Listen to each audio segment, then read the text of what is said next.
उस दिन आपने गलती से सीवीवी नंबर उस आदमी को दे दिया, उतनी बड़ी गलती नहीं थी, लेकिन आज अगर आप उस आदमी को थप्पड़ नहीं मारती ना, वो आपकी सबसे बड़ी गलती होती। लेकिन आपको तो अफसोस हो रहा है। कोई बात नहीं, जाइए तुरंत जाके सॉरी बोलिए और शगुन के लिफाफे में चेक भी दे दिए, जाइए।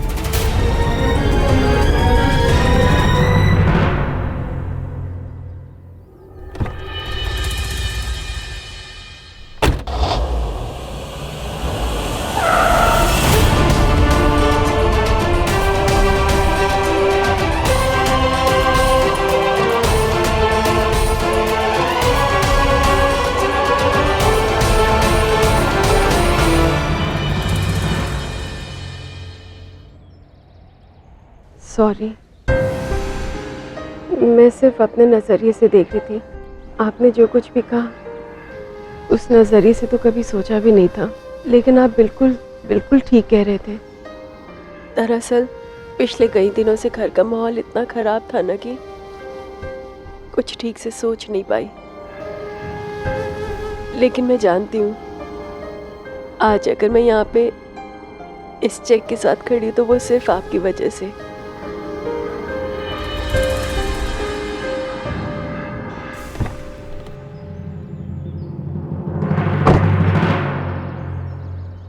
मैं ना होता तो भी आपने सब कुछ किया होता, क्योंकि आप अपनी बेटी के लिए कुछ भी कर जाएंगी। बस ये बात आप खुद को याद दिलाइएगा और हर रोज याद दिलाइएगा। नहीं, ये सब आपके बिना मुमकिन नहीं था। मेरी बेटी सच कहती है,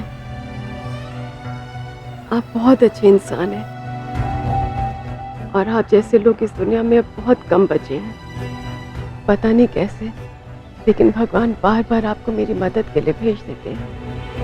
थैंक यू जो इस मुश्किल वक्त में आप मुझे मिले। लेकिन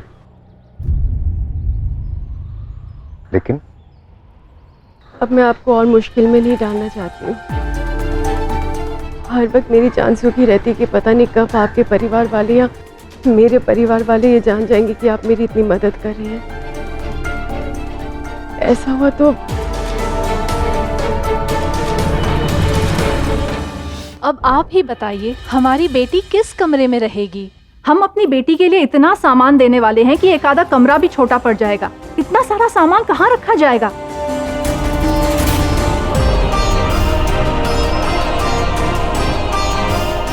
वैसे भी एक नई दुल्हन का अपना एक कमरा तो होना चाहिए ना।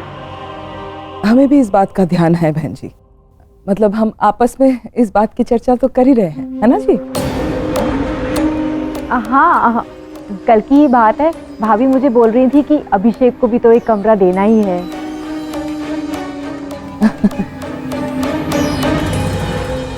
हाँ, अब क्या कर सकते हैं, सब कुछ इतनी जल्दी हो गया और 10 दिन के बाद शादी। अगर थोड़ा भी समय होता तो हम छत पर एक छोटा कमरा बना ही लेते। सही कहा आपने, अब तो बिल्कुल समय नहीं बचा है, नहीं तो मीरा की पसंद के हिसाब से कमरा बनवा लेते। अब तो कोई कमरा ही खाली करवाना पड़ेगा।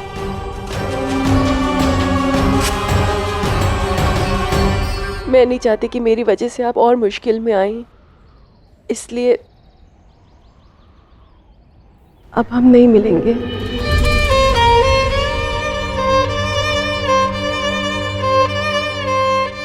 बोल चुकी हैं आप। राघव जी, आप मुझे गलत समझ रहे हैं। मैं सब समझ गया भावना जी। अव्वल तो मैंने आपकी कोई मदद नहीं की, ऐसा कभी सोचा भी नहीं कि मैं आपकी मदद कर रहा हूं या आप पर कोई एहसान कर रहा हूं। बस मुझे महसूस हुआ कि मुसीबत में मुझे आपके साथ होना चाहिए। बस बिना सोचे मैंने कर दिया। लेकिन अभी आप मेरे हिस्से का सोच रही हैं, मेरे लिए क्या अच्छा है क्या नहीं ये बता रही हैं आप। चलो ठीक है, आपकी मेहनत को जाया नहीं करते हैं, ठीक वैसे ही करते हैं जैसे आपने तय किया। अब मैं चलूं? आपके पैसे मैं जल्द से जल्द लौटा दूंगी, मतलब आंचल के हाथ से आप तक पहुंचवा दूंगी। आपने सचमुच मेरी बहुत मदद की है, उसके लिए दोबारा से थैंक यू। वो तो आप बोल चुकी हैं, कितनी बार थैंक यू बोल चुकी हैं।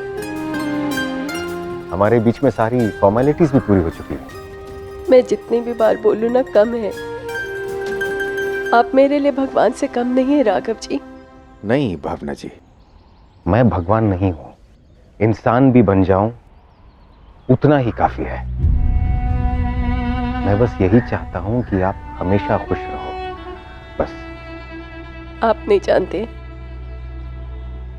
दीपक के जाने के बाद मेरी जिंदगी एकदम बदल गई है। जो इंसान हर पल मुझसे पूछा करता था कि मैं कैसी हूं, रातों रात गायब हो गया। मेरे पति के सामने जो लोग मेरी बेटी को इतना लाड किया करते थे, मुझे सर आंखों पर बिठा कर रखते थे, रातों रात वो भी बदल गए। जिस गृहस्थी पे मैं राज करती थी, आज उसी गृहस्थी की मैं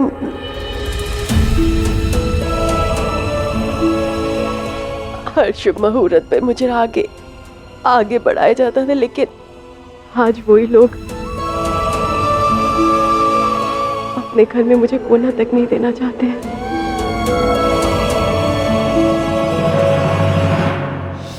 देखिए, आप लोगों के घर के मामले में मैं नहीं बोल रही, जो उचित है ना मैंने बस वही बोला है। मैं लड़की की माँ हूँ, हम आपकी हर बात मान रहे हैं, हमारी भी एक छोटी सी बात रख लीजिए।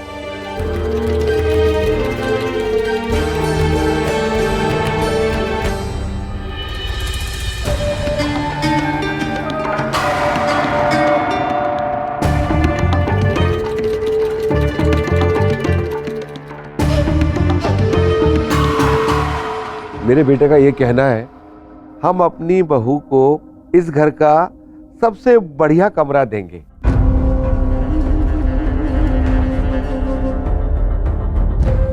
और जो कमरा उसे सबसे अच्छा लगे वो उसका हो जाए।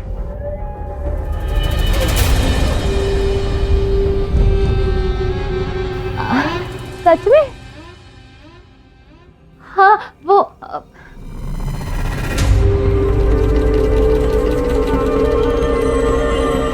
हे भगवान, कहीं ये हमारा ही कमरा ना मांग ले। तो फिर तय हो गया, मीरा को आपका, भानुबाई साहब, आप लोगों का कमरा सबसे ज्यादा पसंद है।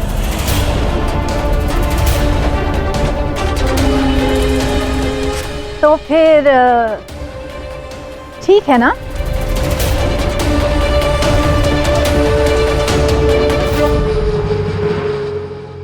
या फिर हम सोचे कि आप लोगों ने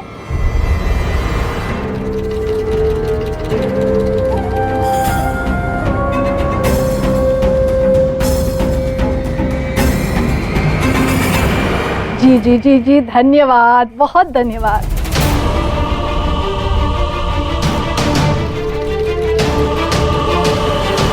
अब देखो मीरा, बहू बन के आई भी नहीं हो इस घर में, और अभी से तुम्हारे ससुर जी तुम पर जान छिड़कते हैं।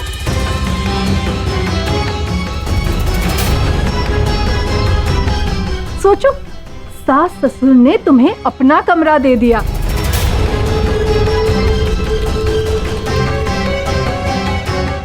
अब तो तू खुश है ना? अब सजा लेना अपनी तरह से, अपनी पसंद की पुताई वगैरह करवा के, और दूल्हे राजा से भी सलाह मशवरा कर लेना।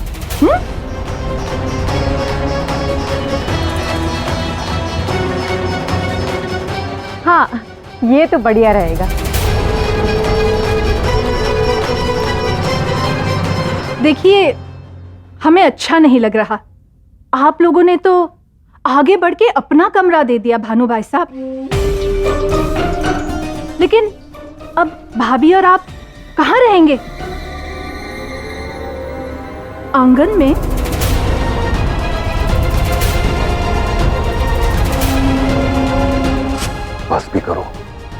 कब रुकोगी तुम? हाँ, मैं ये कह रहा था कि भानु जी ने बच्चों की खुशी के लिए मौन व्रत रखा है और ऊपर से अपना कमरा बच्चों को दे दिया। कौन करता है आज के जमाने में अच्छा?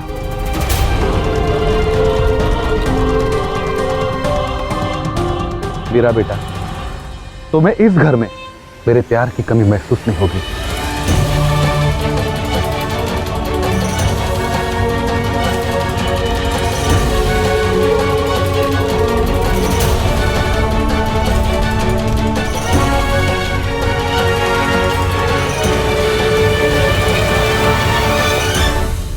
आप मेरे कुछ नहीं होते हुए भी इतनी मदद कर रहे हैं। सचमुच आप मेरे लिए भगवान से कम नहीं है। मैं क्या कहूं भावना जी, आपने इतनी बड़ी बात कह दी, इतना बड़ा दर्जा दे दिया। आपको देर हो रही होगी, आप जाइए।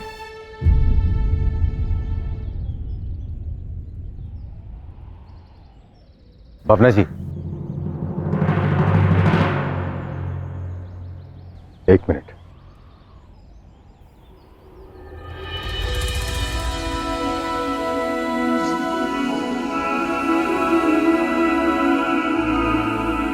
चेक इसमें रख लीजिए।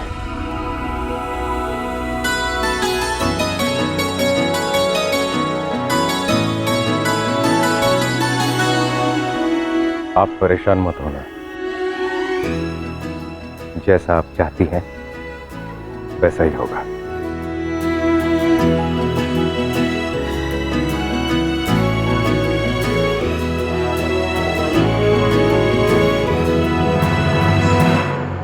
राम राम राम।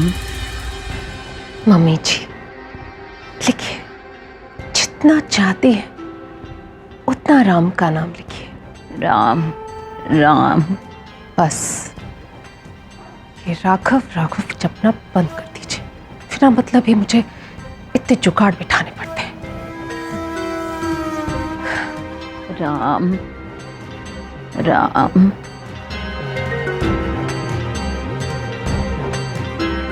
क्या करें,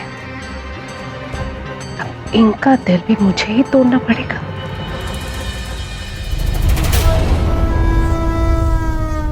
संभल कर स्वाति, हर कदम फूंक फूंक के रखना, कहीं इन्हें शक ना हो जाए। राम।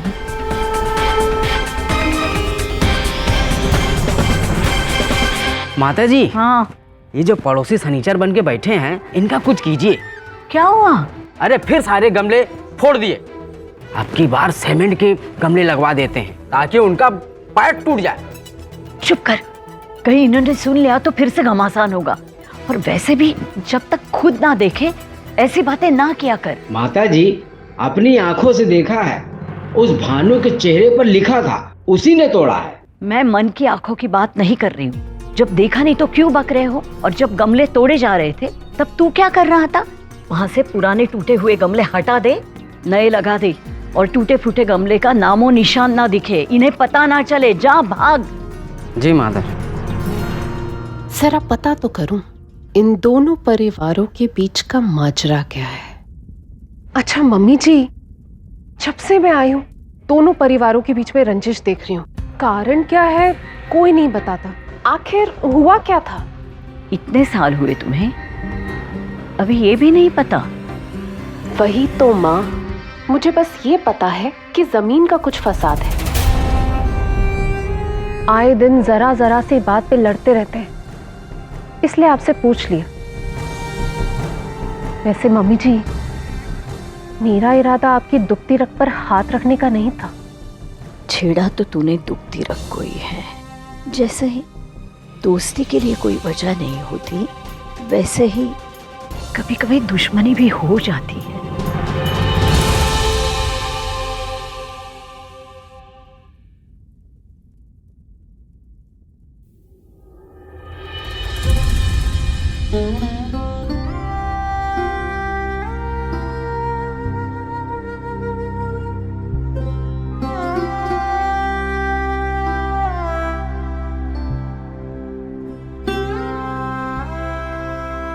ब्याह के बाद से लेकर आज तक इसी कमरे में रही हूँ, है ना जी?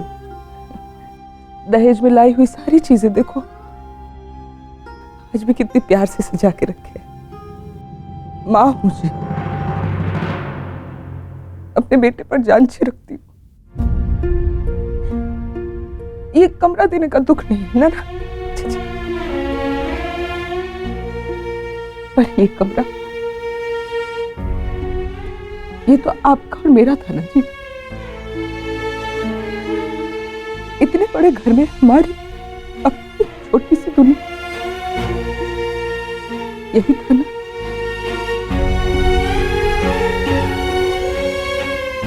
आज कमरा दे दिया तो ऐसा लगा कि किसी ने मुझसे मेरी दुनिया ही छीन ली,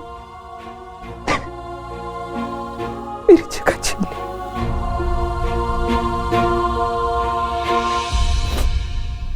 जाने दो, छोड़ो। प्रार्थना करते हैं कि हमारा बेटा भी अच्छे से रहे, उसकी गृहस्थी भी खुशहाल रहे हमारी तरह, है ना जी? कोई ना जी।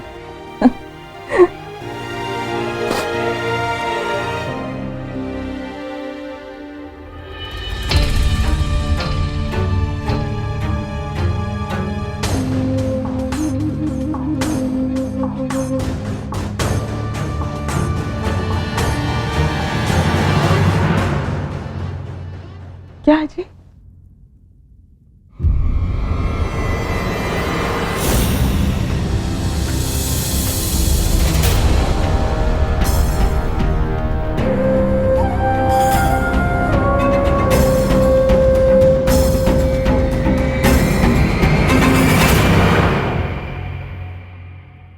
ये बात मुझे सही नहीं लग रही, मेरा मन नहीं मान रहा है। आप लोग इस तरह चाची को। कुछ बातें तेरे पापा और मुझ पर भी छोड़, हम संभालेंगे। ये हर बात पे बच्चों को बोलने की कोई जरूरत नहीं, ठीक है? ये बात सही नहीं। मीरा इस घर का हिस्सा बनने जा रही है। उसके बारे में जो तुमने सोचा वो बिल्कुल ठीक है, लेकिन भावना बहू के बारे में जो तुमने सोचा है वो सरासर गलत है। ऐसा कौन सा काले पानी का सजा दे रहे हैं हम उसे, हैं बाबूजी? नहीं मतलब ऐसा क्या कर दिया? हम सब एक परिवार के हैं ना, है ना? तो एक दूसरे के काम नहीं आएंगे तो कौन आएगा? बहू, जो गलत है उसे परिवार का नाम लेकर सही मत ठहराओ।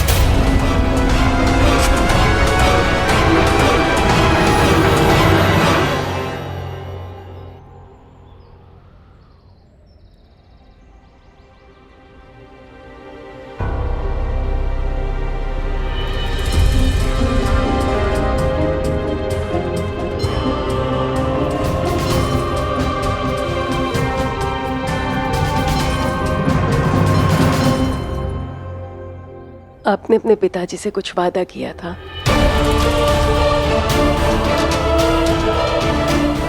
मैंने सुना था जब आपके पिताजी आपसे माफी मांग रहे थे। मैंने तुम्हें एक कश मारते हुए देखा तो मैं तुम्हारे सामने बैठकर 2 कश लगाऊंगा। दोनों बाप बेटा अपने गम दूर करेंगे। नहीं पापा जी, अब से नहीं पीऊंगा।